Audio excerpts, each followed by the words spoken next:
Hi అండి, నేనైతే మీ సుష్మా సునీల్ మాట్లాడుతున్నాను. నేనైతే ఈరోజు మీకు ఒకటి ఓపెన్ చేసి చూపించాలనుకుంటున్నాను. ఇది ఓపెన్ చేస్తున్నానండి.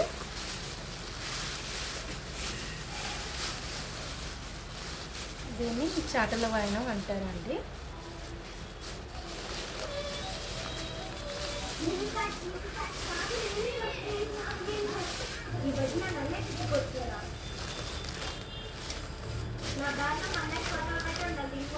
చాటల వాయనం అంటారు. చాటల వాయనం అంటే ఏంటో ఇది కూడా చూపించాలా అని చాలామంది అనుకుంటారు. కానీ ఏంటంటే చాటల వాయనంలో చాలామంది ఏమేమి ఇస్తారు, ఎలా ఇవ్వాలి అనే ప్రాసెస్ నేను ఒకసారి చూపిస్తానండి మీకు. చాటల వాయనంలో ఫస్ట్ కుంకుమ పెట్టండి. కుంకుమ పెట్టెలో ఏమేమి ఉంటాయంటే మనము లేడీస్కి సంబంధించినవన్నీ గాజులు, అమ్మవారికి మనం ఏమేమి పెడతామో పసుపు, కుంకుమ, కాటుక, పుస్తమెట్టలండి. మెయిన్ పుస్తమెట్టలు, దువ్వెన,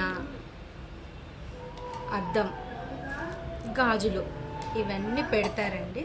పెట్టిన తర్వాత ఇలా చేస్తారండి. ఇలా ఒక బాక్స్లో పెట్టేసి పెడతారు.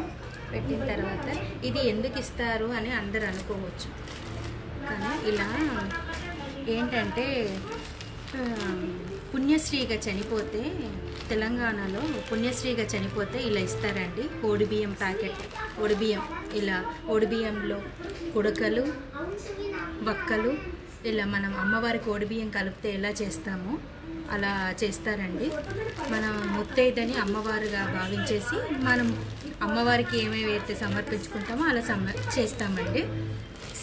శారీతో పాటు బ్లౌజ్ పీస్ కూడా పెడతారండి. ఏంటంటే బ్లౌజ్ పీస్ కంపల్సరీ అండి.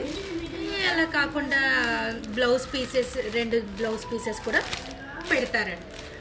ఇలా మూసి ఇస్తారండి ఎప్పుడైనా చాటలమైనా.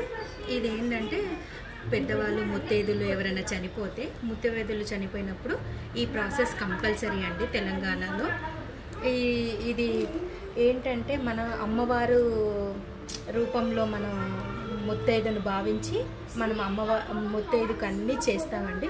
ఇది దినకర్మ రోజు మనం ఇవన్నీ ముత్తైదులకి 21 కావచ్చు, మనకి ఎంత ఎవరి స్తోమతను